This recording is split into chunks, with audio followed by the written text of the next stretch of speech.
YouTube says we're live, so Fuck! I said that right. I probably shouldn't have done that because one, that probably demonetizes the video completely, and two, I have to establish this isn't for kids. What the? What the?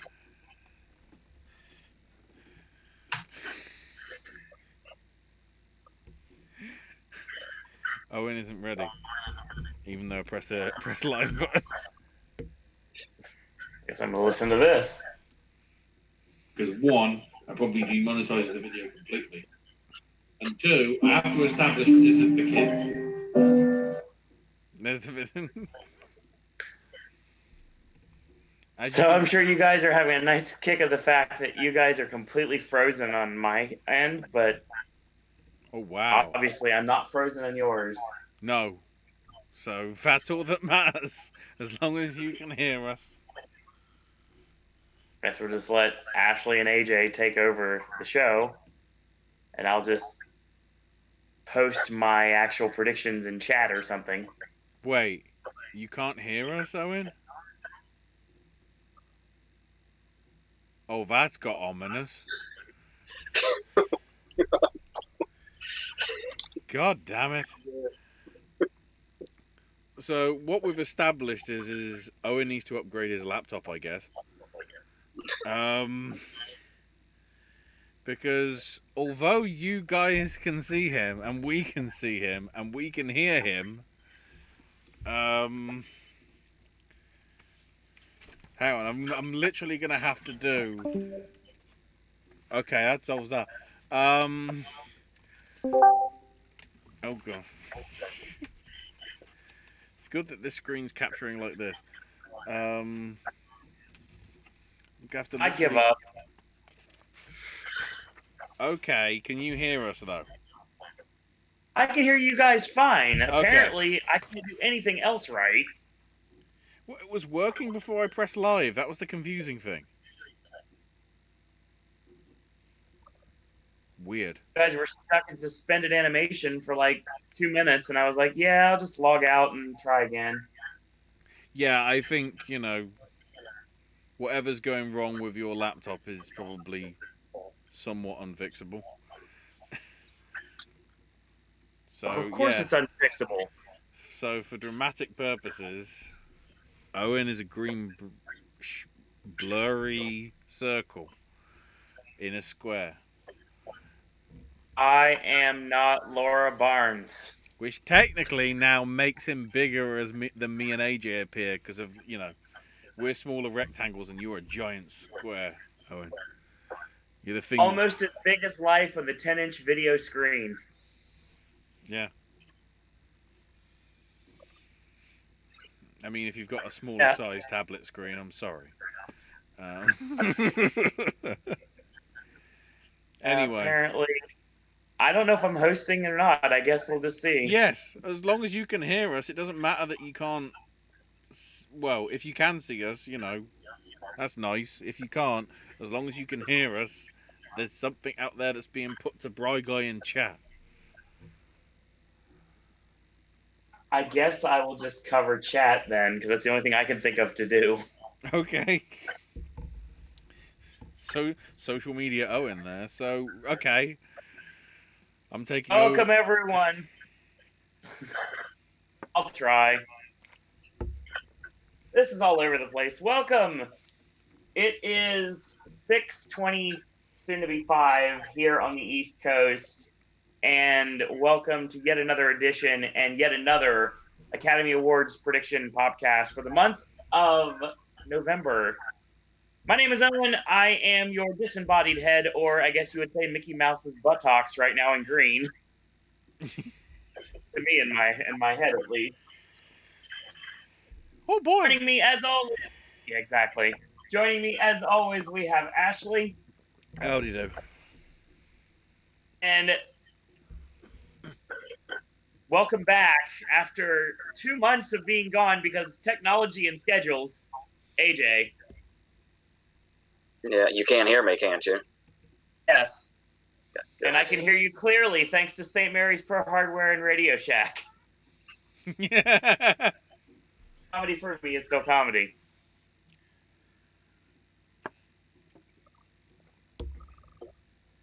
It's been an interesting month, Yeah, among a whole lot of things. I mean, should we? I'm intrigued to see like where we. Oh wait, Owen disappeared. Oh great! Now it's Ashley, you're gonna host. right. Okay. So on that bombshell. Oh look, that's one of the films. Uh, we might as well go into the state of the race then, AJ. Are we coming up to like the first sort of like awards from like one of the film critic circles? yeah. On what is it? On the second, we have the Gotham Awards, which are those. But then I think National Board of Review in New York are the third and fourth. I want to say. Yeah, I figured it was going to be sometime like right before the Globe nominations come out, which is, I think, not the. Is it this coming? Not this coming Monday, but next Monday, the 8th. I want to say the ninth, It might It's be. the ninth. There we go. and then as usual, I think 2 days later are the SAG nominations. Yeah, SAGs are the 11th. There's a lot. Ace Eddies are the 11th. Uh, Art Directors Guild is the ninth as well. National Board of Review and New York Film Critics Circle before Golden Globes. It's 2, 3, and 4 for December. So this Monday, Tuesday, and Wednesday. So this is prime time for doing it because this is the last time that we can't be influenced by other nominations. In theory. Um, And I'll just say I'm so glad I saw The Irishman before we did this. Same. I feel good saying that too. Well, yeah, there is. but did you see it as Scorsese intended, or did you do it as he's wincing? Oh, I'm sure we're pissing him off, but People get to see oh, my film, but they're watching it on a television. No. well, the thing that that me and Owen were talking about recently was obviously this is kind of coming from a personal place. I don't know how other people if they feel the same way, but the thing that was kind of blowing my mind trying to put these together is that number one, there's going to be snubs in almost every category, no matter what, Has to be. because every category is like, I mean, some of them don't have near as many options as the others, but there's like no choice. But some people who look like they could get in are probably going to miss just because there's no room. Yeah. With And the reason for this that I've come to realize is this kind of suddenly became a really great year. Like I don't like usually there's like one or two movies that are like overrated or undeserving, but I don't see anything here that's like that I hate being here. also as well, I think this is the first time in quite a while that we've had, I'd say, this many releases from earlier in the year. Because obviously, Once Upon a Time in Hollywood was earlier, and The Farewell was earlier, and trying to think, there was another one that's getting a lot of attention. I can't remember what its I actual guess release is, but I feel Paramount, like Parasite to some extent, and Jojo Rabbit, yeah, I at feel least like for you Parasite's been guys. around forever. At least for you guys, because obviously Jojo Rabbit doesn't open here till New Year's Day. Although I am seeing it New Year's Eve, because I have to see, a good film to round off the year, considering the first film that I saw was the favourite. The bad news was the second film I saw this year was Holmes and Watson, but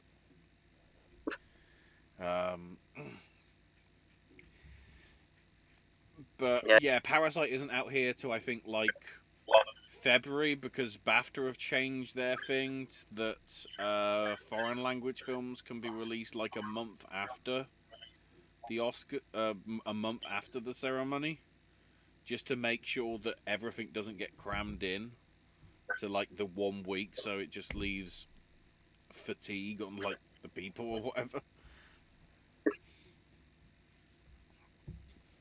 Yeah, because there is. I was noticing there's usually in like the January area, there's kind of a lot of catch up that needs to be done. But apart from 1917, it looks like all the major stuff is already out.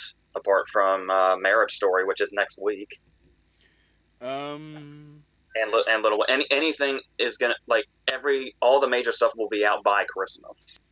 Well, yeah, because that's the last big release. I think 1917 and Little Women are I both get Christmas films for America. Yeah, I know I guess it's I was speaking in like limited release because it's like usually there's a lot of the limited releases are in at the end of December, and then everybody has to play catch up in January. But it's like I think most of them are going to have significant releases by then. well, certainly over here. Little Women, I think, is getting a wide release on Boxing Day, which is normally the day when you put out rubbish. You know, I remember back in the day when Boxing Day was the day for 47 Ronin. It was like, yeah. And of course, last year it was Holmes and Watson. This year it's Spies in Disguise, and I think Little Women. I think that's the only two that I can think of off the top of my head. It's the week after New Year's Day that's going to be Jojo Rabbit and The Gentleman, the Guy Ritchie. Oh, look, he's actually doing Lockstock again and Snatch again. And I guess to some extent, Revolver. I keep forgetting that was his film. Maybe it's, because I'm being triggered by that. But yeah, 1917 doesn't open here until January the 10th. I know that because my local IMAX has got that as a book for this night. It isn't listed for any other days, just that one night. So I'm a bit confused. Um, but anything else to cover in terms of the state of the race right now? Would you say, AJ, or I would say anything else will probably just come up with its relevant category. true? So before we get started, Bry Guy has a comment in chat. Said Farmageddon is not going to be out next month here in the U.S., but it will be on Netflix in the beginning of this upcoming year. Oh God, it's a Netflix movie for you guys. Okay. According to Bry Guy. I mean, that does make sense, but Oh yeah, the Spirit Award nominations are out, Yes. which are increasingly more unpredictable with each new year.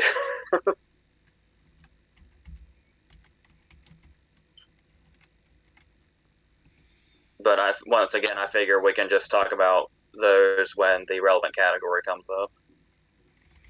I mean, I wasn't even aware of those happening, so I'm gonna have to quickly bring them up while we're doing the stuff. Yeah, I'm a little. I feel like we're going to be thrown off all year by everything being slightly earlier. God damn it! Why can't you keep track of time awards, please? For the love of God. So I guess, with that being said, even though we got technical difficulties galore, do you want to start off, AJ, with the first of the 8, which is adapted screenplay? Yeah, I really feel like I should have made a change here, and I'm afraid there's. It's almost like there's an arrogance to going this long without changing that's naive. But and there's obviously a movie that just came out that probably could or should have swayed this, but for some reason I can't bring myself to do that. especially since the new movie's structure is being so praised, you would think it would be like almost a shoe-in here, but then you know what's got me paranoid? And because obviously it's a bad idea to just automatically use the previous year as a reason for certain decisions. But I can't get the Ballad of Buster Scruggs out of my head, and the way it just came in from out of fucking nowhere. Yeah. It was like, oh, is it going to be Black Panther? Is it going to be Leave No Trace? And it's like just nobody was looking at Buster Scruggs. It just came in. And I'm still somewhat convinced that's a movie I've had in here. So I still have Downton Abbey, The Irishman, Jojo Rabbit, Joker, and Little Women. I'd say all the other four outside of Downton Abbey seem pretty. I hate to use the word safe, obviously, but I mean, I feel good about those four. Obviously, I could and maybe should replace Downton Abbey with A Beautiful Day in the Neighborhood, or maybe even The Two Popes. But I don't know. I don't know what's keeping me away from, because I don't recall a time, unless it was really early, where I even had A Beautiful Day in the Neighborhood in here at all. And I don't know what's making me do that, and because Octavia Spencer got in for Loose at the Spirit Awards, and for some reason because remember at the beginning of this in August, I was really into the Loose idea, and here the only trouble is that nobody was talking about Loose at all, despite being like really critically acclaimed and all that. And for some reason, it snuck back in my head also, but I pushed it away. And for some reason, I can't get off this Downton Abbey thing. Even though A Beautiful Day in the Neighborhood and The Two Popes are obviously also right here and potentially in that spot, but I still see it's really the same thing as last year. It comes down to whatever that fifth spot is, because those other four look really good right now. So I'm just gonna ride this Downton Abbey thing until I either crash and burn with it, or yeah. Will be interesting to see whether Downton gets as much recognition from. I mean, would you classify it as comedy or musical? Because it's somewhat light-hearted. Yeah, I could really see that going either way. Depends how they want it. You know, it's less sort of like. It's less like why is Ad Astra and Get Out a comedy / musical. You know, those are sort of like. With this one, there actually is a which category do you want to put it in, because arguably it probably would stand much chance in comedy musical, I'd have thought. Yeah, because the show kind of bounced back and forth between being like playful about itself and super dramatic, and the movies took a lot more of like the playful approach. Yeah, let's kill off one of the lead characters in series 2. Okay. So my 5, only one change for me. Beautiful Day in the Neighborhood moves out, mainly because I'm depressed that I'm not going to be able to see it till January. It was supposed to be coming out this month, and it was just like, no, this is why we can't have nice things. So I still have kept Ford versus Ferrari / Le Mans 66, whatever you want to call it. Jojo Rabbit, Joker, and Little Women. But I'm adding in the Aeronaut. I think the concept of that is a very good script, because I never checked it because I only saw it once. But I am pretty much likely thinking that the 90 minutes or whatever that we get of that film is shown in real time.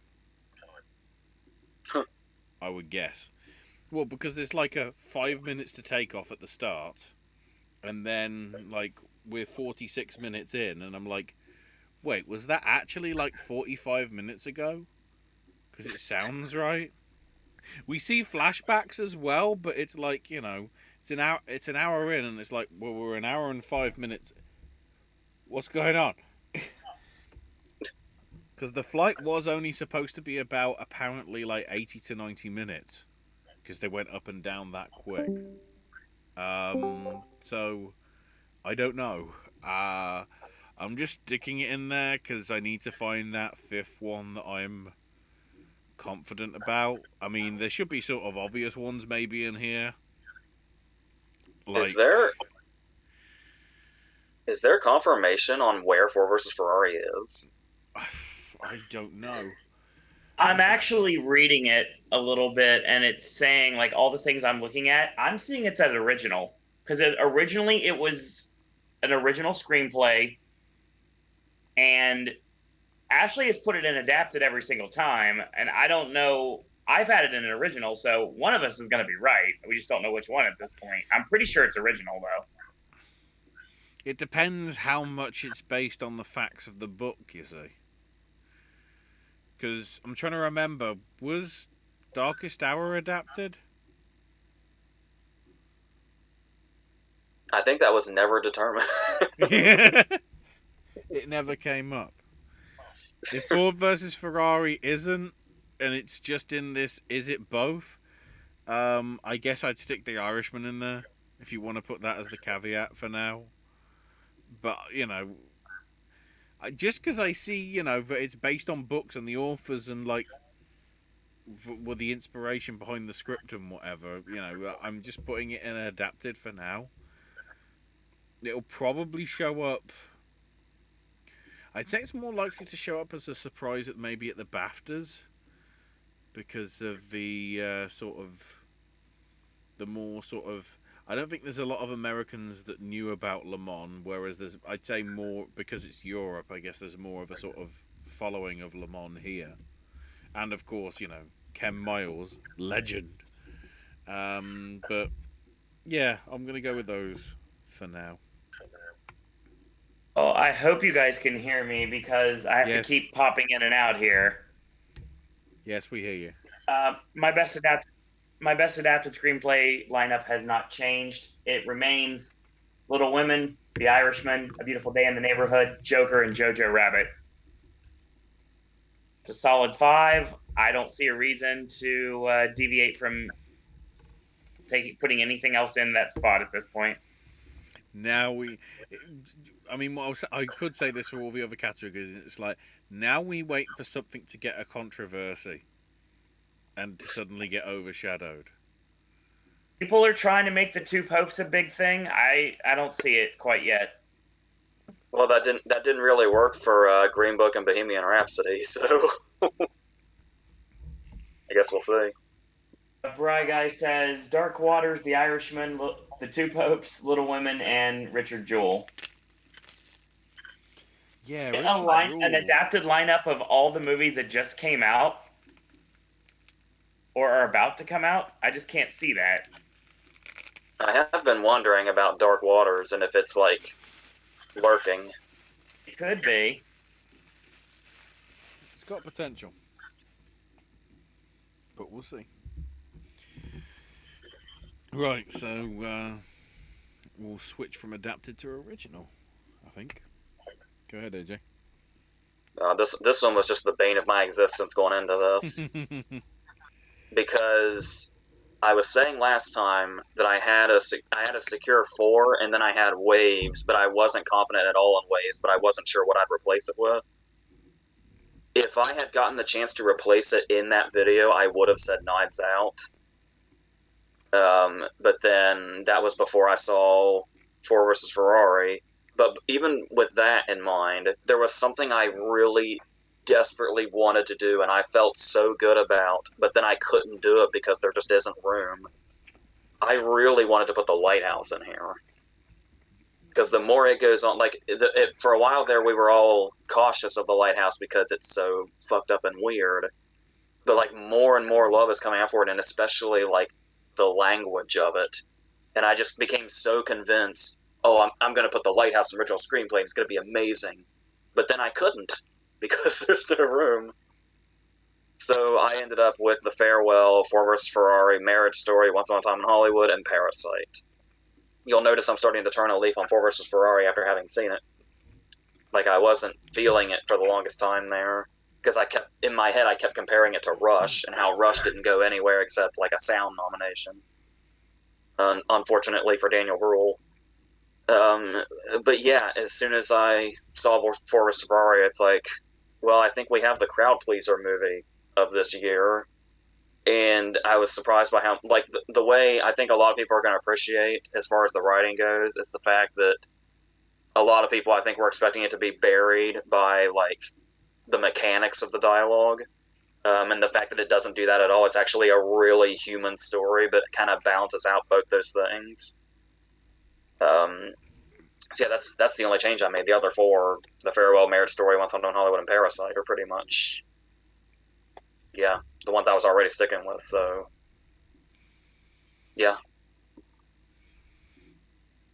So I've made a few changes here as well. I think the three that have stayed are Marriage Story, Farewell, and Booksmart. Um, this might be too swayed by only having seen it like 2 days ago, but I'm putting Knives Out in here because I think that's got enough of a sort of wit, and because they actually want to acknowledge that Rian Johnson can actually write stuff that is his original stuff, and when he tries to adapt things, it goes badly. I'd love to see it get in. But I'm also adding 1917 because the more and more I'm seeing about the creation of that film, and the fact that this all originates from apparently a story that Sam Mendes' grandfather told them about something that they did in 1917, which is somewhat similar to what's presented in the film. It's sort of like his love letter to the past sort of thing, which, considering that we're in just, coming up to the whole centenary of, we just had the centenary of the Armistice Day, the end of the war sort of thing, or the first Remembrance Sunday, at least over here, because obviously you couldn't have one in November the 11th, 1918, because that's when the war finished. But obviously November the 11th, 1919 was the first year to remember what had happened. So I think as a sort of knot on that, it would be a nice little thing to see. And from what I've heard from the people that have seen it, it's gonna be in a lot of categories. I would queue up if I actually worked it out, the bloody Crime Watch theme for Roger Deakins' watch, because I think he's a shoe-in at least for a nomination for cinematography, considering it's one continuous shot, supposedly. It obviously isn't, but when it's anything Yeah, like that, it's like, well, Roger's trying to go for it, isn't he? yeah. Prior to the reviews coming out, it was kind of baffling because it was like, this just has all the makings of a giant contender. How are more people not jumping on this? I was tentative about it as well, despite the fact it's Sam Mendes. He doesn't normally do bad stuff. I've seen some of his. I saw his theatre adaptation of the Lehman Brothers trilogy earlier this year, and that was really well put together. Um, so yeah, he's on form, and I think at least in my opinion, there's a chance. The stuff that dropped out was, I think I had Harriet in here, and I've also dropped out Once Upon a Time in Hollywood. I think I got burned by the extended cut screening that I saw, which by extended cut, it was two deleted adverts that were stuck at the start of the film, literally the credits as if they're DVD extras. Then the movie as it was originally presented, and then like 2 or 3 deleted scenes at the end. And I'm like, that isn't an extended cut. That's like, it said re-edited version. That isn't re-edited. You've just stuck some shit on the start and the end. It's a good film, but if you're trying to do that to try and get buzz about it, Try and do it in a different manner and try and like edit it together.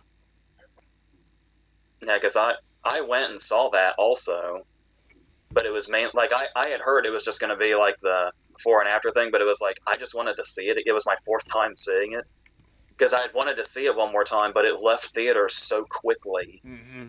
And so it was like I don't even care what's attached to it. I just want to see the movie again. I was happy we got to see James Marsden play Burt Reynolds. Yeah, Finally. that was the best bit. It was like, wait, what?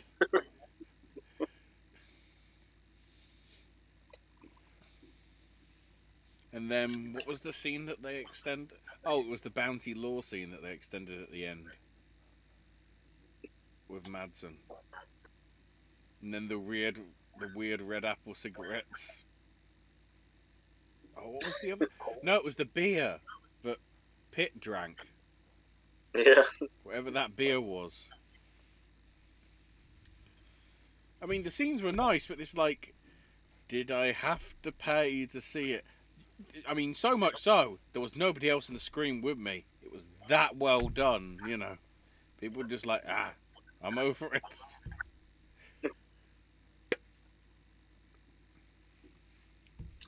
Oh, I'm gonna try to say mine. No problem.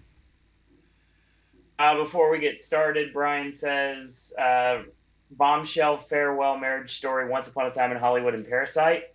Goodfellow Tim said Roma is getting a Blu-ray release in February as part of Criterion, if you didn't know yet. Yeah, it's I think we apparently talked about that. it's the first physical copy for a Netflix movie, I think, which is something they really need to get on, especially with The Irishman. So hopefully this becomes a normal thing. I mean, technically, would Annihilation be one of the first? Even though it was sort of a Paramount film? Are we talking like the first out and out Netflix release, or? Yeah, I think so. Yeah. Yeah, it makes Like, sense. And Brian, I was also not surprised that Pulp Fiction is your favorite all-time movie. of course. My original screenplay lineup, you might as well get back to what brought me to the dance in the first place. My top four has stayed the same. My fifth one has switched. Hopefully you can hear me. We've got Marriage Story, Ford versus Ferrari, The Farewell, Once Upon a Time in Hollywood, and Oh! Tension mounting! Owen, can you say the fifth one again? Because you literally did that as if it was a fucking. You want to find out? Find out after the commercial. Ba ba ba. out now. No, I did that because it froze on me at the screen again. So like, no, that's not gonna work. Like I said, might as well go back to what brought me to the dance in August. I dropped Bombshell out and I put Us back in. I think people are underestimating it. And I think Fuel belongs in here. And if this wasn't such a packed year, I think he probably would have been a guarantee. But right now, I think he could be the fifth slot. That's weird that you say that, because I don't want to say too much, but I was really surprised by how weirdly comparable Parasite and Us are. So it's interesting that that's the one you go with. Well, not to throw my hand away, Parasite is also a movie that's nowhere in my lineups, which may end up being a problem down the line. But again, it's still November. Have we established here then, and the most interesting triple bill of the year would be Us, followed by Joker, followed by Parasite? And you'd be going, I'm watching the same movie 3 times. What's going on?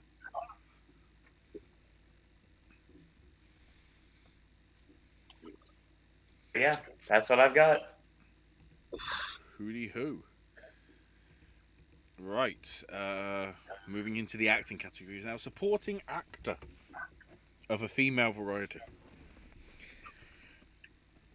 I'm only doing that because of that kid in Once Upon a Time in Hollywood.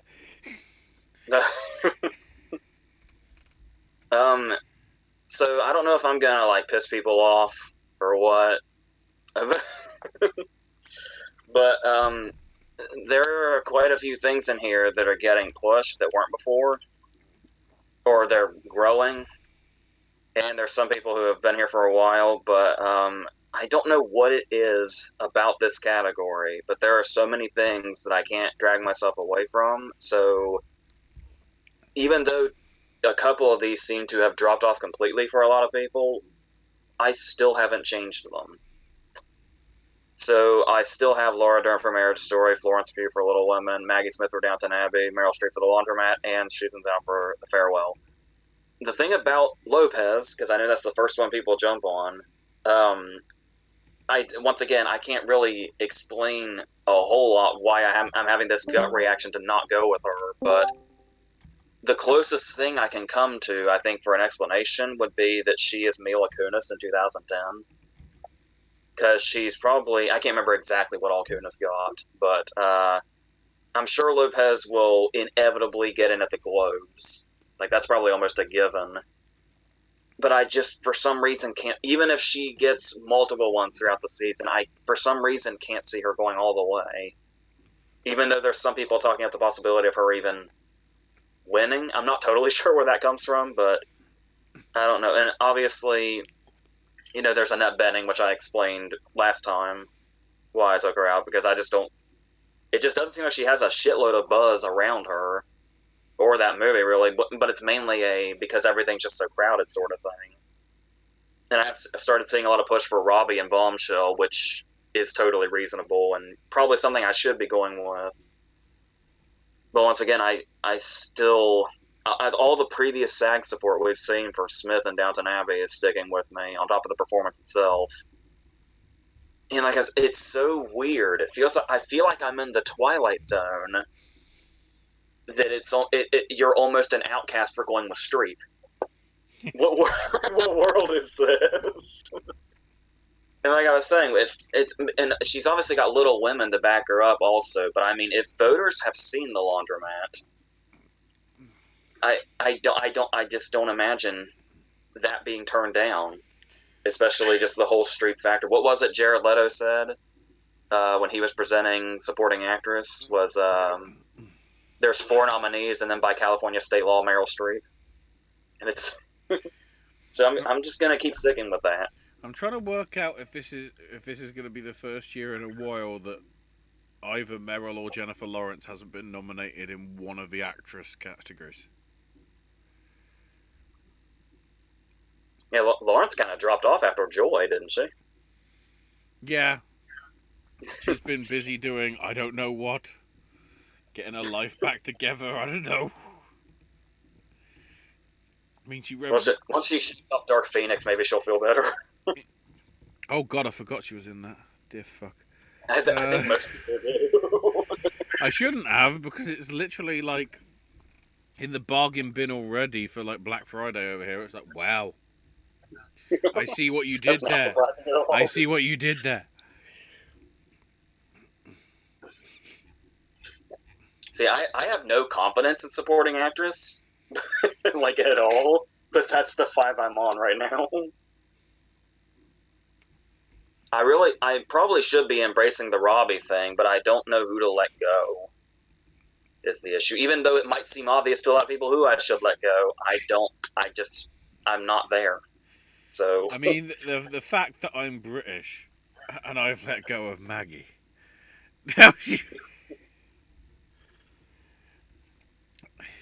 tells you where I think that might be falling. Then again, I'm with my picks. I mean, the first thing I need to point out, I'm actually putting Jennifer Lopez in because I've only just realised that she hasn't been in the last 2 months, despite the fact I actually saw Hustlers 2 months ago. And realise, no, that actually is a good enough performance to get credit. The only other stay is Susan Zhao for The Farewell. Everything, well, yeah, that's the only stay.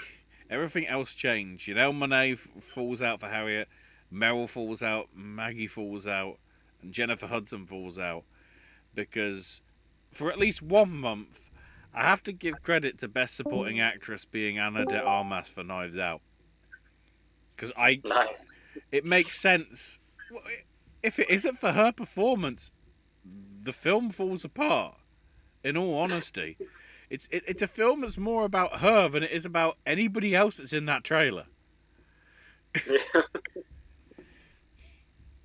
She's the linchpin, and she did such good performance. And I want to give some sort of recognition to her because the last few years, she's done a lot of pretty good roles. Sometimes in average films, sometimes in really good films. Hi, Blade Runner. I can't even remember the first film that I saw her in, Western wise. I'm intrigued to see how her and Daniel work out with No Time to Die in a few months. So I'm putting her in there. I'm also sticking Margot Robbie in for Bombshell. I think that's a more strong contender for her than Once Upon a Time in Hollywood, just because of really the lack of screen time she gets in that. It's not really about her, despite all the publicity sort of seemingly being, about everything else. It's the perfect performance to help propel her in Bombshell. Yeah. Just from the trailer alone, it's it's always interesting as well, though, whether you go with her or Nicole Kidman. I guess when the actual review embargoes get lifted in a week or two, we'll get a gauge of who's the more likely contender. And the other one, again, to sort of acknowledge her work over the past, I'd say, couple of years, Florence Pugh for Little Women. Because, she's had a pretty good year. Fighting with My Family was good. Her performance in Midsommar was very good. I've heard a lot of good things about Little Women. Even thinking back to, I guess her breakout film was Lady Macbeth, wasn't it? Yeah, Arguably. I'd say so. But I've heard of her stuff before. It was, I think it's somebody that needs to be kept on the watch. Also, I just love the fact that all four Little Women are three British women and an Australian about a seminal American tale. Yeah, we win. You may have kicked us out over tea in 1776, but we're taking it back. Yeah, because when you list off Pugh's movies from this year, the inevitability of a nomination for her just looks like a math equation. Plus, we need to give her. My family got so much blame. We have to give her we have to give her some recognition before it falls off when people go, "Oh, she wasn't that good in in Black Widow." But, oh no. Yeah. Plus, she was in. From last year alone, she was in Little Drummer Girl, and she was Cordelia in The King Lear that got some recognition at the Globes or the Emmys. Outlaw King. I completely forgot she was in The Commuter. Wow. Oh yeah, that's right. And Carol Morley's The Falling, she was in that as well as one of the co-characters. So she's had a pretty good last few years. The career is going well, which is good. Anyway, Owen. I'm gonna try. Tech problems. Cut it off. Cobra Guy says Laura Dern, Florence Pugh, Margot Robbie, Zhao Shuzhen, and Maggie Smith. You know what? Because that's almost my entire lineup. But there's only one difference. But again. We're just going to keep you guys on the edge of your seats today because of the connection that we have. So yeah, my supporting actress lineup also has not changed. It is still Maggie Smith for Downton Abbey, Laura Dern for Marriage Story, Florence Pugh for Little Women, Margot Robbie for Bombshell, and Annette Bening for The Report. Yeah, I don't really see this being a fun race this year, honestly. Supporting actress seems kind of boring. I'm trying to work out if I can see that film now. Did it actually go live today, like they said it was going to? Brian says, I said bye-bye to Jennifer Hudson. I think it might be Lopez's other film she's been in, especially Owen's Displeasure with the Boy Next Door. That movie is garbage. Lopez getting in.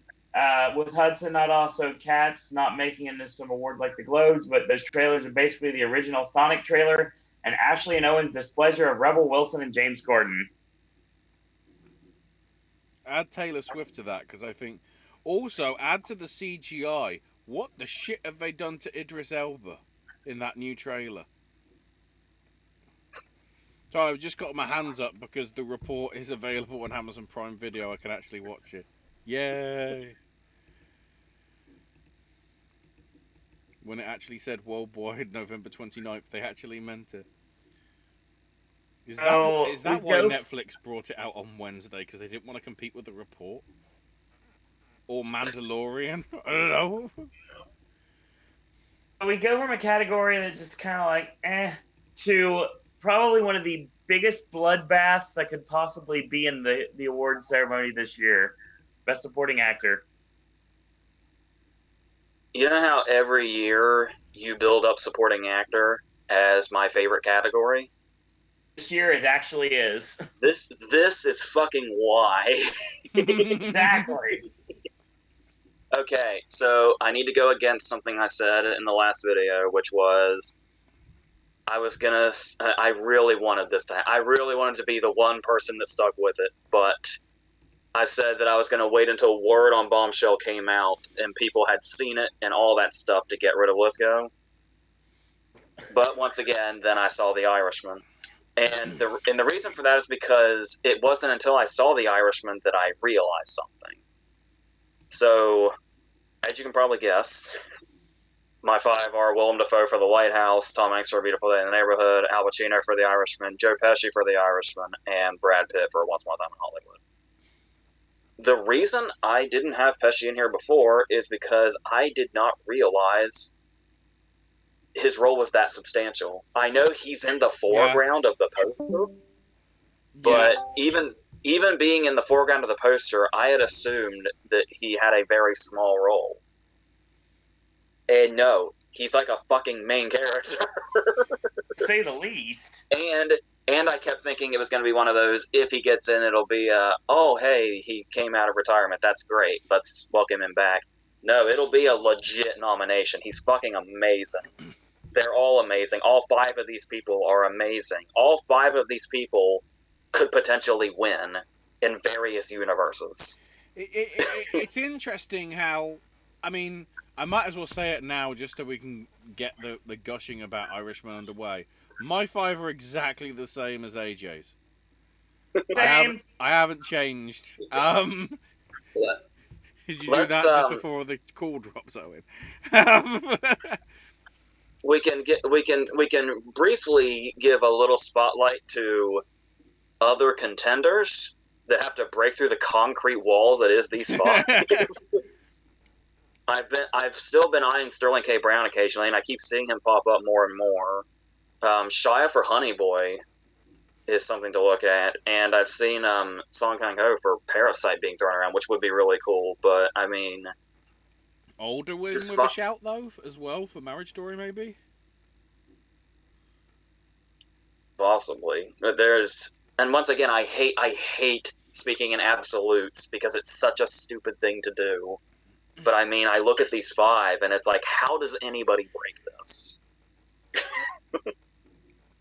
Pesci is sort of like an understated role, yet Pacino's Jimmy Hoffa is like it's jumping out of the screen. There's two completely different roles, but they just work for the gel of that film. Oh my god, that one moment that's actually quite brief, where it's Pesci and Pacino talking to each other, my heart just almost fucking stopped. Oh, the whole hint that like, get on side with us or we'll fucking kill you. See, the best part is No, the best part's De Niro is watching it from the stage, and he has no idea what's being said, but he knows it's something important, and he knows that something crucial is about to happen. Yeah. Dude, I can't.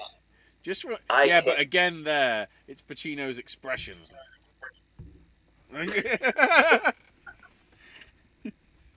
I know, being 3.5 hours probably helps this, but I mean, I cannot stop fucking thinking about this movie, and it's always various different scenes, but mainly the big scene. I mean, it's a scene everybody knows it's in there, but it still feels like a spoiler to say anyway.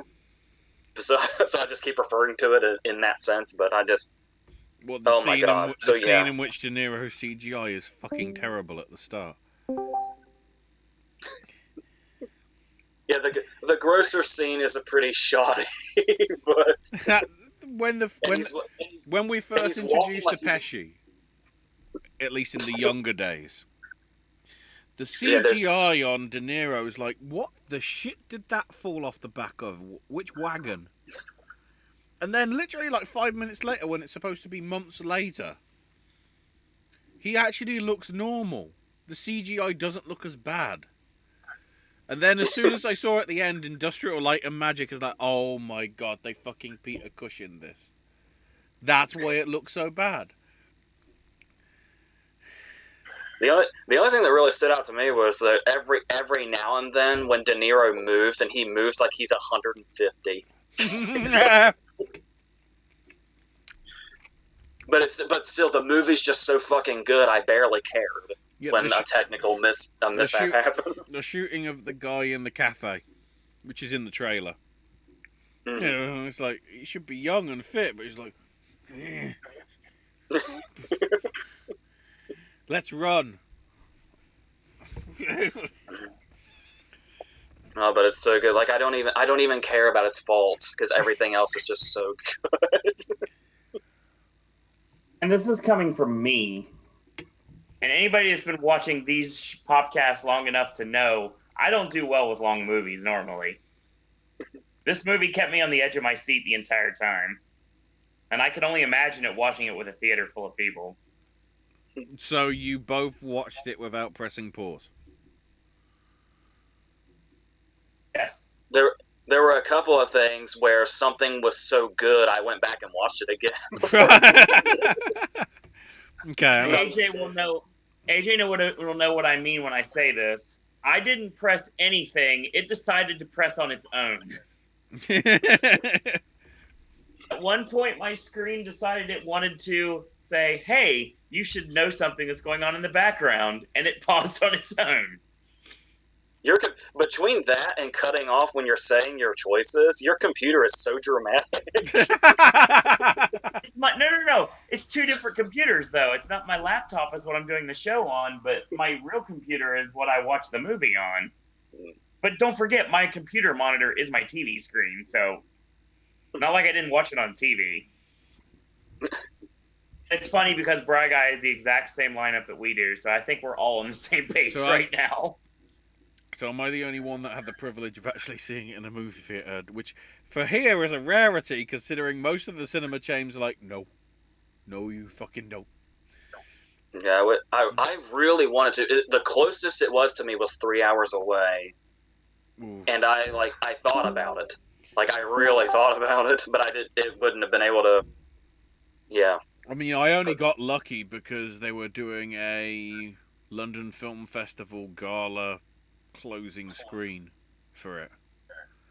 So I actually got to see it weeks before it came out for you guys, even in theaters, yet alone Netflix. So it was like, I might as well jump at the chance.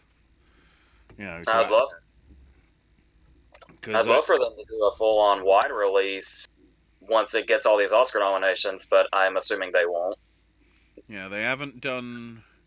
Well, admittedly, it didn't play the first week because I guess that was only exclusive to like London.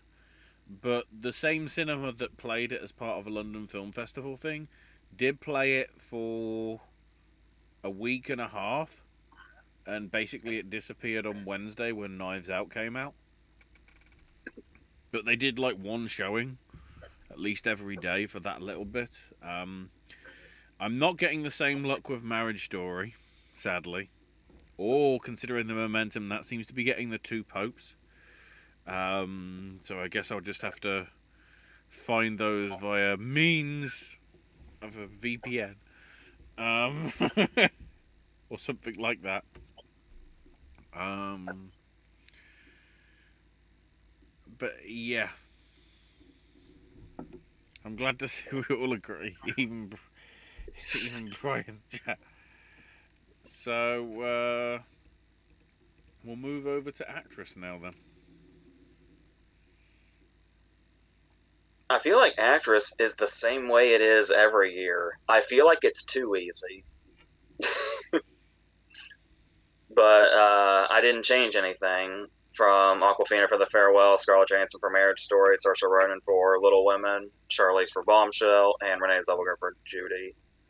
I have seen some people humor the idea of taking Johansson out of leading and putting her in supporting for Jojo Rabbit, which would be amazing because Johansson and Jojo Rabbit is one of my favorite performances of the year, but I doubt that's going to happen.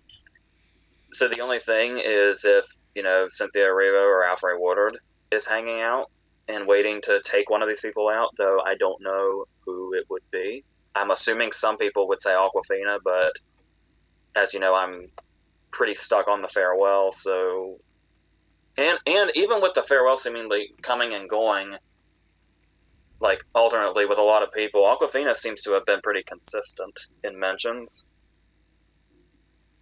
So yeah, I would say I would think Erivo is ahead of Woodard in regards to who could bump out somebody.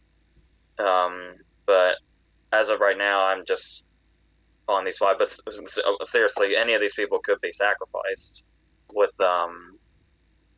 Well, I'll wait because I'm using that as an example for the next category. But Oh, most definitely the next category. so yeah, that's where I am with that. I have dropped Aquafina from my list because in her place comes the thing under the makeup that is Charlize Theron, because I keep looking at the poster and I'm like, that isn't her. So, It's like, where the fuck is she? Let's put that as a shoe-in for best makeup nomination, guys. I mean, if we're going on the Darkest Hour win 2 years ago, it's like, yeah, probably. So she joins Symphony Revo for Harriet, Felicity Jones for The Aeronauts, Saoirse Ronan for Little Women, and Renee Zellweger for Judy. I mean, I'm so hopeful that Jessie Buckley gets something. Was she in the Spirits? I haven't checked yet. Because I don't know whether I don't think. I don't know whether it was considered. I don't know whether that film's considered, a release, an independent release or not. I don't know how all that works. I think the only contenders here that got in were Zellweger and Alfred Woodard. But I'm not positive. I suppose I can pull that up. I have them saved. Karen Allen, Hong Chow, Elizabeth Moss, Mary Kay Place, Zellweger, and Alfred Woodward. Those are the best female leads. There's 6. They ruined it. Should be 5. A boo.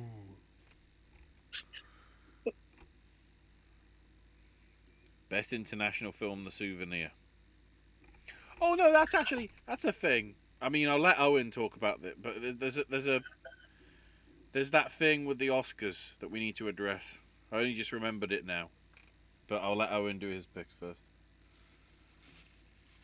First, I have Bright Guy says Aquafina, Scarlett Johansson, Saoirse Ronan, Charlize Theron, and Renee Zellweger.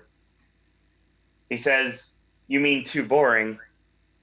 I guess I can see where they're coming from for sure there. Yeah.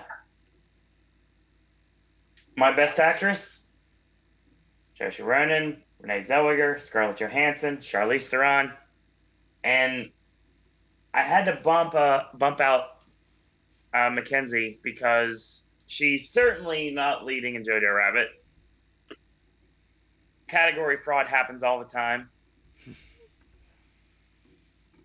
Replaced her with somebody again. We're going back to August. You're talking about somebody that could come out of absolute nowhere and take a fifth slot. I'm going to go with Lupita Nyong'o for us.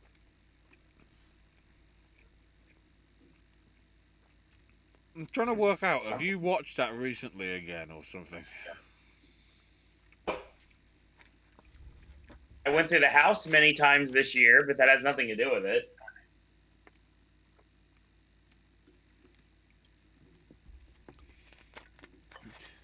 Because DJ knows I don't do rewatches unless I absolutely have to. Because you said the house thing, that reminded me that apparently they've done an immersive theatre just opening for The Wolf of Wall Street. I don't know how it works. But that's, I think that's called a brothel. no, somehow it's real. The great thing is you can follow like Jordan's story, or like the other worker story, or the cop story at various points, and it's like, okay,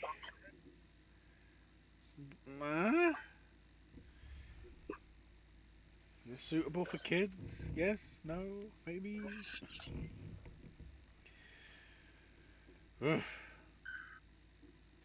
So the thing I wanted to bring up was the international film debacle. Did you hear about this?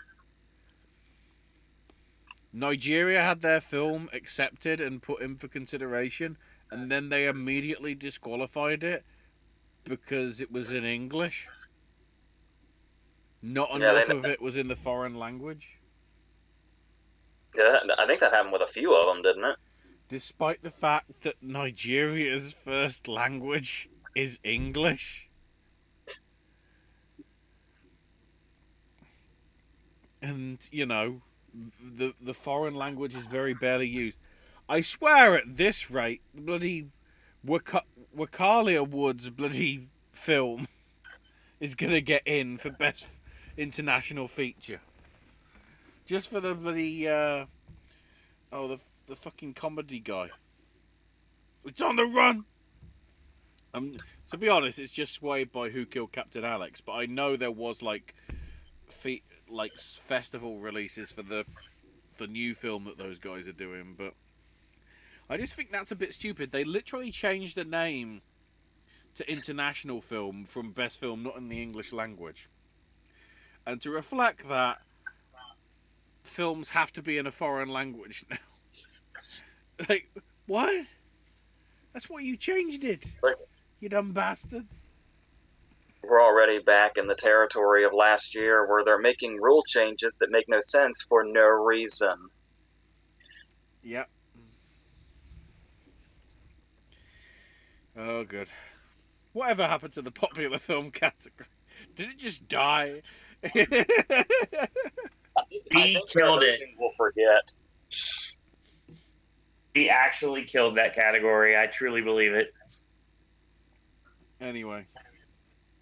Next up. Actor, I guess.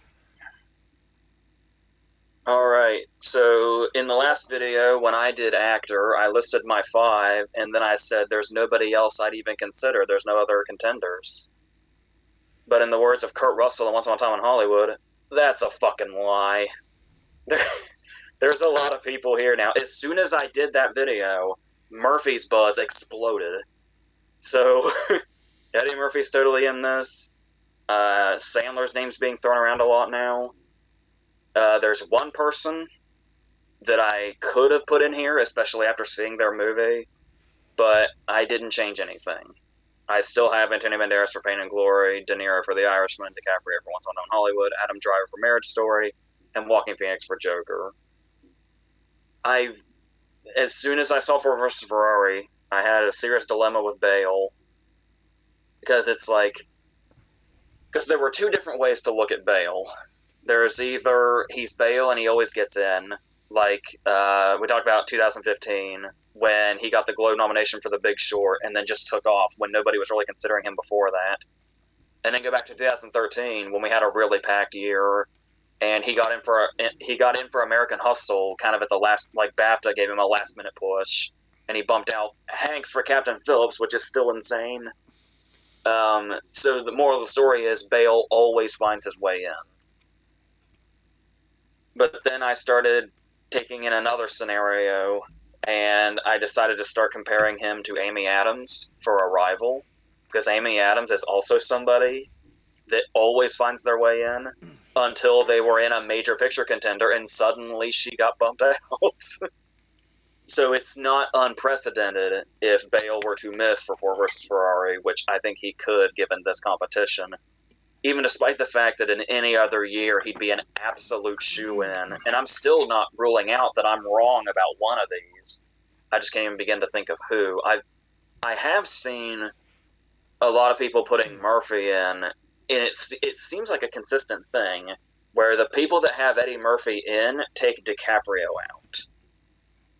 Which, of course, I'm sure my bias is taking part in this, but I don't have DiCaprio going anywhere. But it did start to occur to me the similarity where, like I was saying, that because of DiCaprio's role, the entirety of SAG is going to have his back, and just the whole everybody in the industry being able to relate to it. But then it was like, oh wait, Eddie Murphy is also playing a desperate actor. So he's desperate for different reasons, and he could also be sympathetic to like the filmmakers in the Academy also because of his passion for making Dolomite and getting the thing made is a really inspirational story. So you're trying to say that's why he's doing SNL in 2 weeks? It's worked for people in the past. It worked for Waltz. But yeah, I can't drag myself away from DiCaprio. And if he's really the one on the chopping block, which is still just kind of hard for me to take. I don't know, because I guess some people could argue Banderas is, but I'm thinking he's not.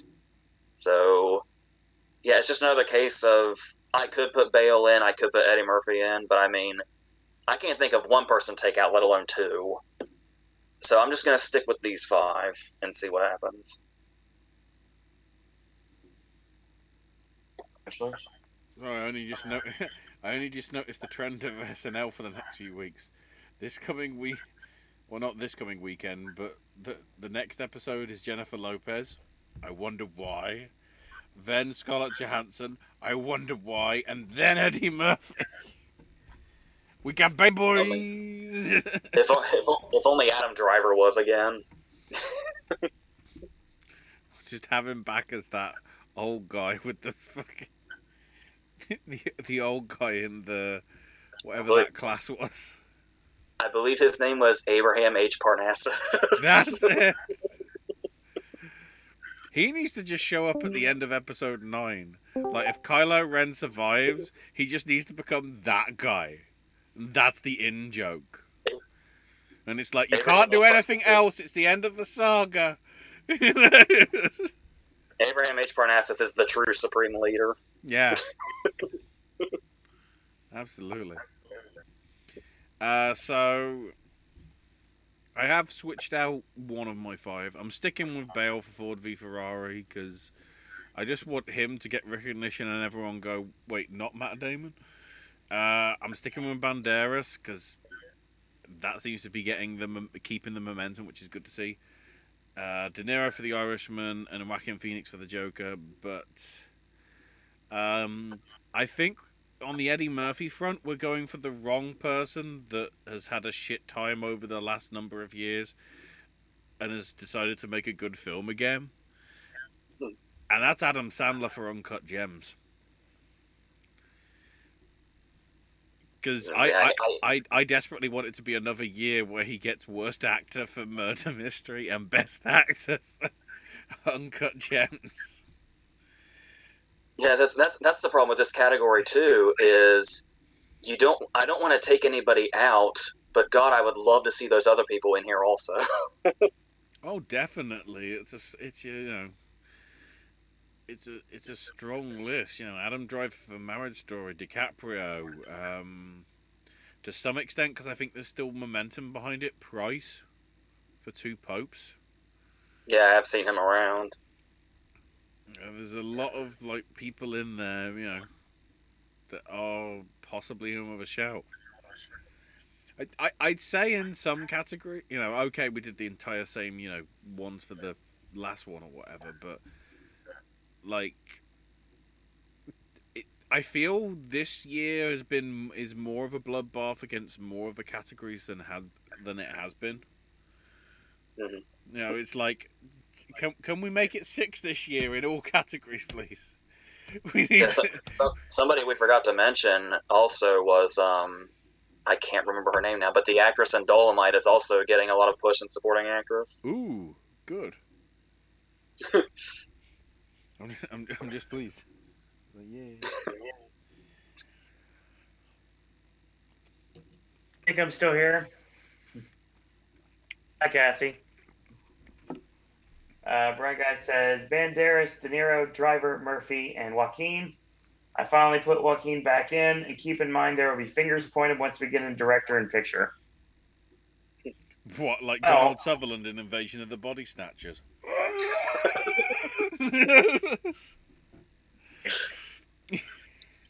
Best actor, my lineup was going to stay the same, and I guess this is just like.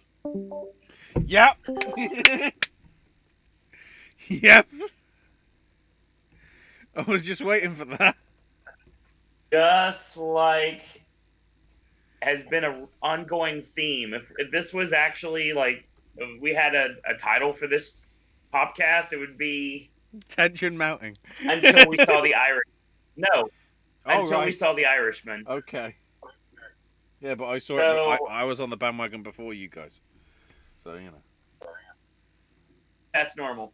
Thing is, we have Christian Bale for Ford versus Ferrari, Adam Driver for Marriage Story, Leonardo DiCaprio for Once Upon a Time in Hollywood, Joaquin Phoenix for Joker, and Robert De Niro for The Irishman. I really want Eddie Murphy in here. I had him in until I saw The Irishman. Get in. I think he will get in. And we talked about a 6. I mean, at this point, we could do a top 10 for every category this year, and we'd still have to have a lot of misses. How great this year is so far. Now, granted, it took me until the end of the year to finally get into this race, but hey, better late than never, right? I can't see that not being your 5 at this point. If there's enough buzz regarding the Globes, do you think Edgerton's got a chance for Rocketman? No. Way too many people he has to step over in order to get in that lineup. That's almost impossible. What made you pull out Banderas? I've had Banderas out for months. Well, he hasn't seen it.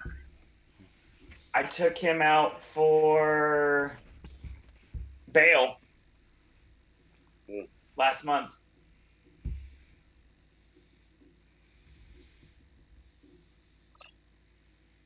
You want to beat Ferrari in a Ford? It's just the great thing is the real guy came from Birmingham, but in the only video that I can find of him online, he's speaking like somebody from Downton Abbey. Yet Bale portrays him as like a northerner, but also Midlands, but then also London, but then Irish, but then Welsh, and it's like, that's the only problem with that film. Bale doesn't know where his accent goes. Even Robert Downey Jr. knows to do a Welsh accent for blooming Doolittle.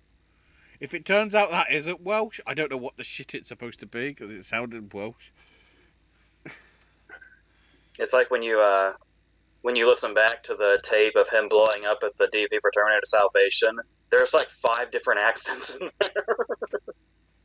Who are you? All right, does that bring us to director? Yes. Unfortunately. All right. This one is very interesting, and I had to come to a conclusion. I went through a whole big thing in the last video about why I wasn't feeling Parasite, and then something occurred to me. I started having feelings that were very familiar. And I was like, oh, I know why I'm not feeling Parasite right now. Because I'm making the same fucking mistake I did with Mad Max. I need to just come to terms with it and state the obvious. So I have Bong Joon-ho for Parasite, Sam Mendes for 1917, Scorsese for The Irishman, Tarantino for Once Upon a Time in Hollywood, and Taika Waititi for Jojo Rabbit. I'm sticking with my Noah Baumbach theory of the Martin McDonagh, Peter Farrelly scenario, where you can still be a major player without being in the director race, especially if there's significantly more flashy things in your competition. I said, or he could be a Tom McCarthy, where just this. Of course, I have Marriage Story may be flashy. It's occurring to me I have no idea, but I'm assuming, knowing Baumbach's style, it's relatively downplayed. I would assume. And I didn't want to. I kept wanting to stick with Lulu Wang, mainly because I'm sticking with The Farewell. But then it occurred to me, well, I've got The Farewell and screenplay, actress, and supporting actress, and potentially later. So it's like, even if I take Lulu Wang out, I'm by no means abandoning The Farewell.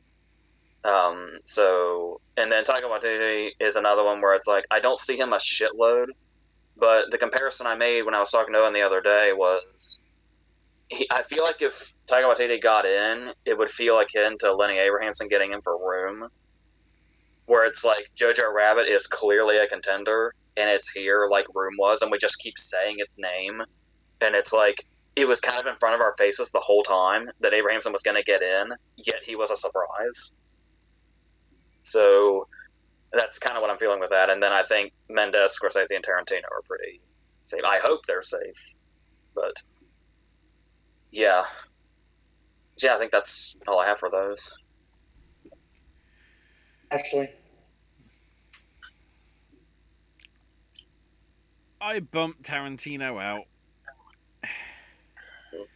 That's a sucker's bet. Yeah, it's just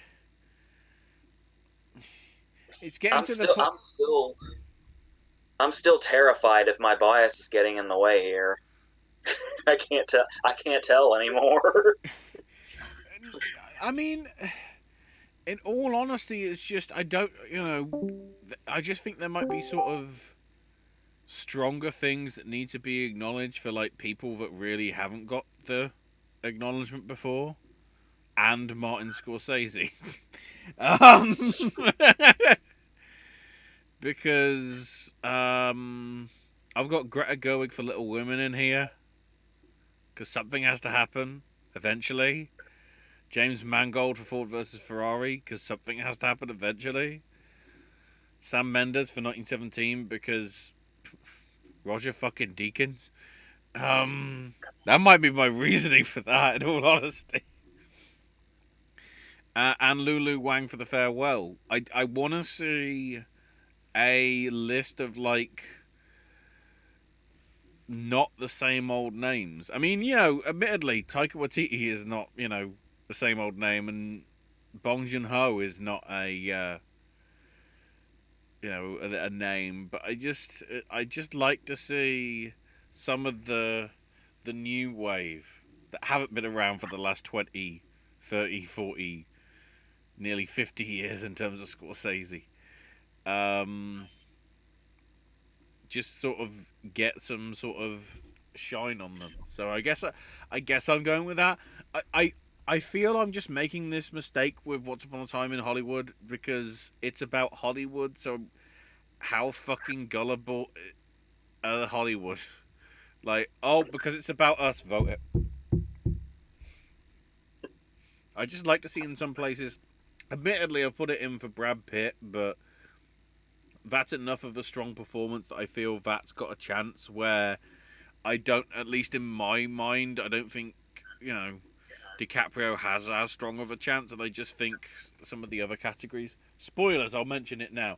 Once Upon a Time in Hollywood is not in my 9 for Best Picture either. I probably am making a big mistake with this. but I don't want to be suckered in by Hollywood being gullible. Then again, I just saw a video today of EC3 contemplating his career, but then actually saying Jeffrey Epstein didn't kill himself, and it was just like, yes. So, I guess I can be suckered in. Anyway, Owen. So if I can actually talk, maybe. I don't know. We'll It would see. probably cut off. Brian says Scorsese, Baumbach, Mendez, Junho, and the Russo brothers. Still. 1917, this could be Thomas Newman's year. He finally wins original score despite competing against his cousin Randy Newman for Marriage Story.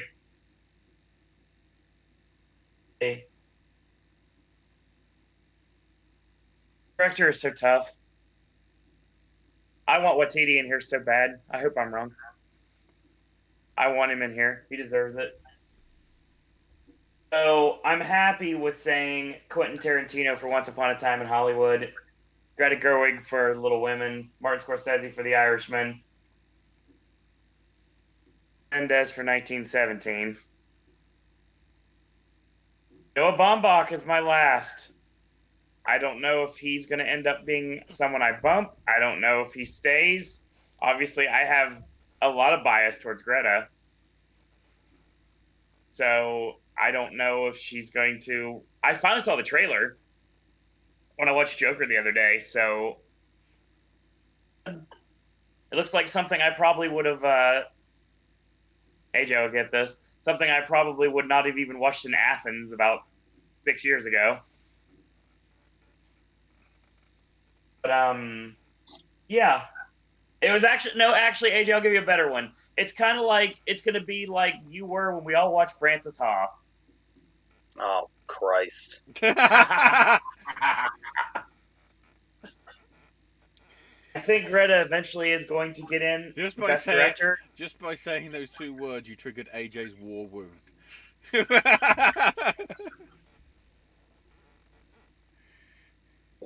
AJ Siriana. Oh. And there you go. Comedy for two is still comedy. Yeah, it's like you're talking about with the war flashbacks. It's like you say Francis Ha, and then I just freeze, and then footage of Greta Gerwig doing a handstand for no fucking reason just appears in front of my face. I guess that will happen this year if Best Supporting Actor is James Corden. It's like, but he's in Peter Rabbit too. You fucks. My hatred of Francis Ha is actually the perfect segue into me doing the next category. Yeah, it kind of is. I promise they're not related at all. Bullsh. Continue. Best Picture. Alright, so I know we've said this a lot, but I think it's for real this time. And I'm sure I've said that a lot too, but it's definitely for real this time. There can conceivably be 10 this year. Oh yeah, for sure. Mm-hmm. I had to bump out two things, both of which could believably be in here. So yeah, like I hardly felt like I bumped anything out because it's like they could still make it because we're gonna, I guess we're gonna stick with the 9 structure because we haven't changed it in however many years. Well, ever since they did the 9 and it sort of gelled, you know.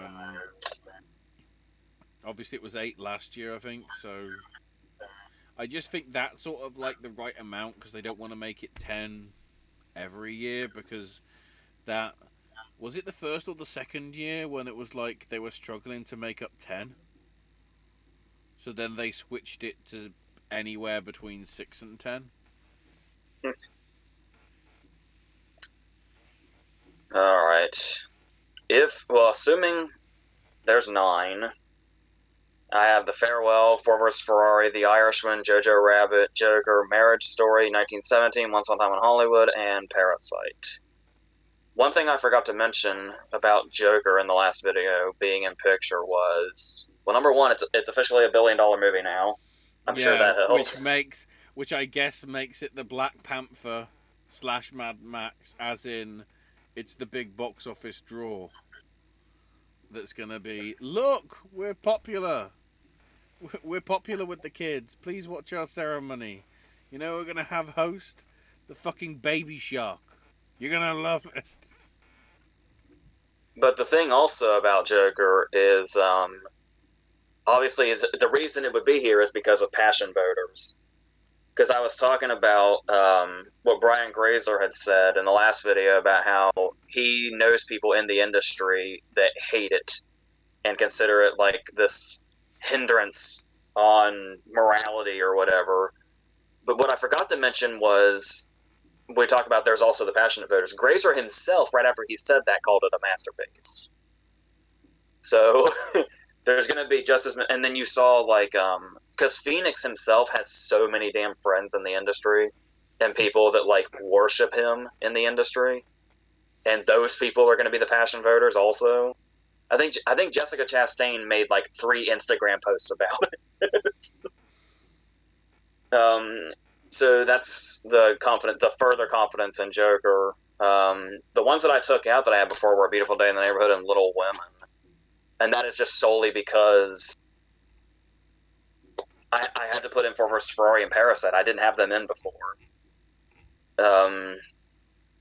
So yeah, what I was initially going to do before its reviews came out was have Sam Mendes doing a Bennett Miller Paul Wachowski thing, where he would get in director, but 1917 wouldn't make picture. But I feel like 1917 is pretty good to go. And like I said, and I've always said, the Academy and their war movies, I don't think that's a separation we're going to see anytime soon. And I've been saying over and over again to Owen that 1917 is probably Dunkirk this year, isn't it? In a lot of senses of the word, probably, yeah. It's just a different war, is all. So yeah, I don't know how much elaboration. Like I said, the farewell may be falling off for some people, and maybe Little Women or A Beautiful Day in the Neighborhood would go in that spot. But I don't. Well, or a potential 10th spot. But I'm just gonna. Yeah, like I look at that lineup and I feel good about it. Like I don't even like have anything that's particularly like, oh, should I have really dropped A Beautiful Day in the Neighborhood or Little Women? Despite how consistently Little Women has been here throughout the season. And I just look at those 9 and I feel like, yeah, that feels right. So, yeah. My 9 has switched out as well.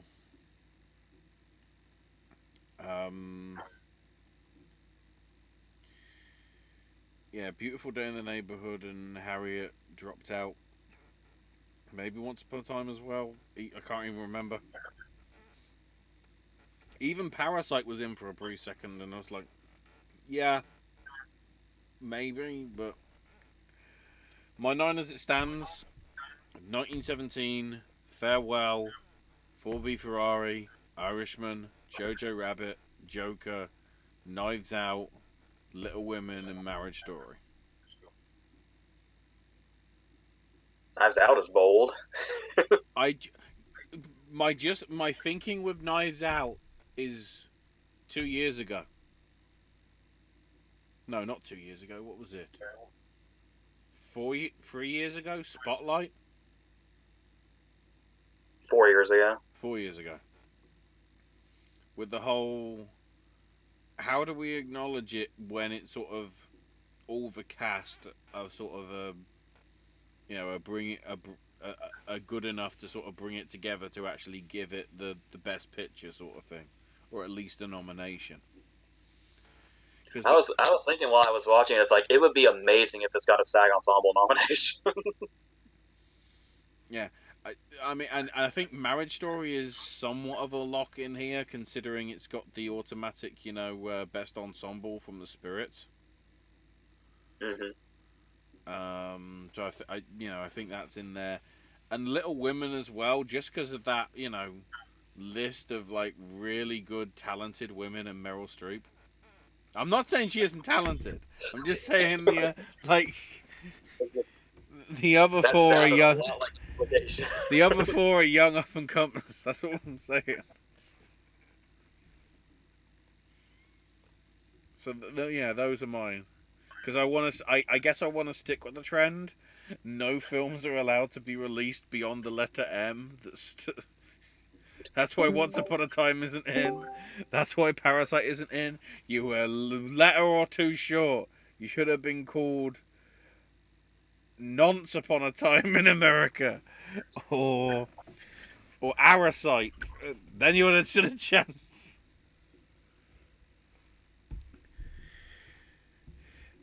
Anyway, Owen. Okay, that's random.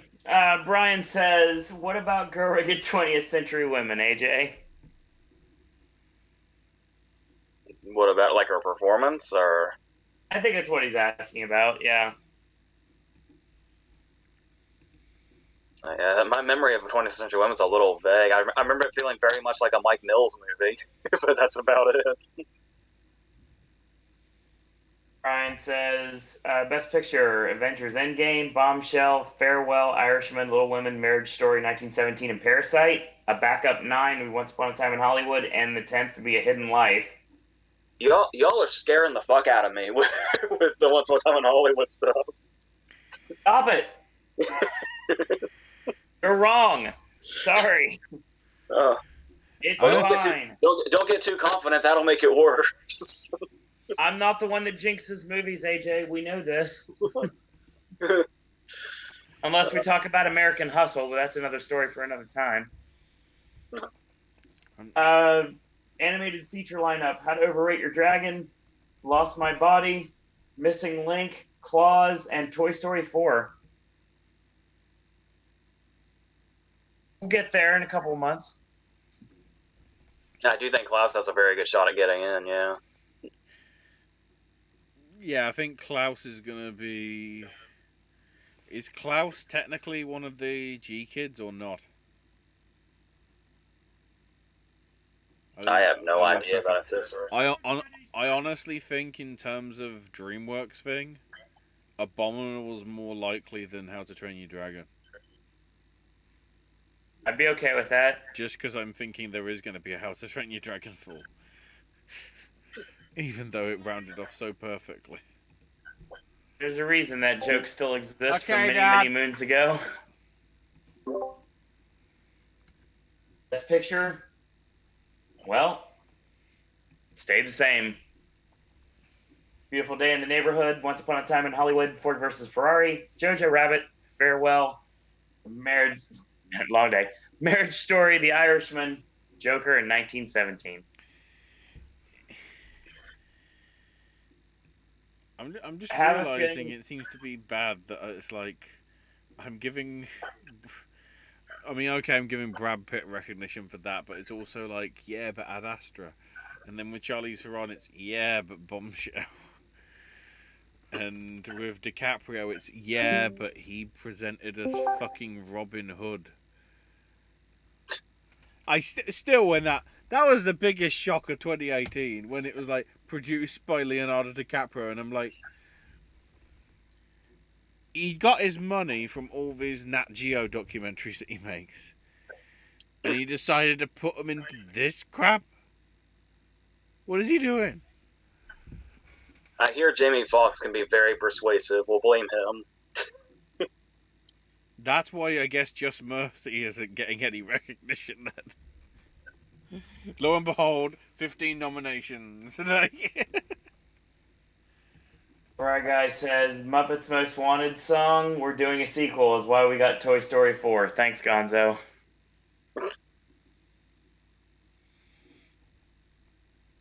Yeah.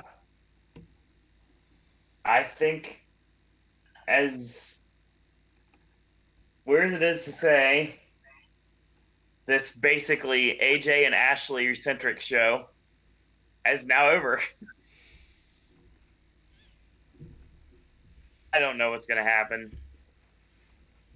Thanks, Google Hangouts, for done in your own party. Yeah, but considering how this worked perfectly the other time, I think it's like your laptop saying, please upgrade me. Somehow. That's not possible. So I could try to download Discord on my phone, and you just get the icon of me for just my voice, which I'm okay with. You might be able to sort of the equivalent of FaceTime with it. Nah, I'm okay with not doing my face. I'm good with that. Okay. I've never cared about being on You're gonna have to camera when it comes submit. to You're these gonna have to shows. submit a suitable photo then for the. Get you with a Christmas hat for the December one. I got our cast photos coming for Zombieland soon, so there you go. So hopefully everyone enjoyed their Friday night with us here on the Popcast Network. Sorry about me cutting out every single second I tried to make a point. So we'll be back to normal hopefully the end of December, right before New Year's. Or on New Year's. I don't know what's going on yet. We'll figure that out when we get to it. God, if we did, Actually, just but if that's the case, my stuff is going to be so skewed towards Jojo Rabbit. If it's literally the film I saw 2 hours beforehand. it won't be New Year's Eve, but it will be around that time. Mm. Right before 2020 is my guess right now, unless we end up doing it like right after January 1st or 2nd. We'll figure it out when we get to it. And we'll post on Twitter to find out when it's happening. I guess the other thing we also need to figure out is, are we going to be doing a reaction in a couple of weeks of the Globe nominations? I would say probably if we can make it work. Monday. Wait, Monday, December the 9th. Yeah, it is actually that. Yeah, because Sunday's the 1st December. Why is it Christmas so quick? I work wait, until because it's 2:30 December. that day, so Oh, so there's a chance in the it have to evening be a then. night show. Yeah, there's a chance in the evening. I got to run that night, but then yeah, I can do it that night probably. We'll figure it out. So, once again, thanks everyone for joining us tonight. Ashley has brand new snack stashes that are available on the network that we just put up a couple days ago. And by a couple days ago, I mean yesterday, quite literally.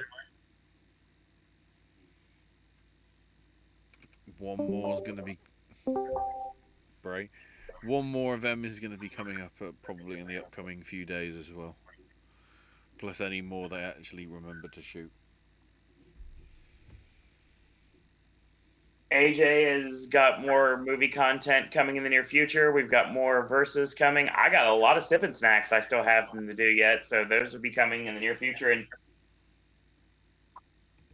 the Discord thing worked out. Maybe we can get back to wrestling in 2020. Hopefully. I mean, if worst comes to the That's a worst, possibility.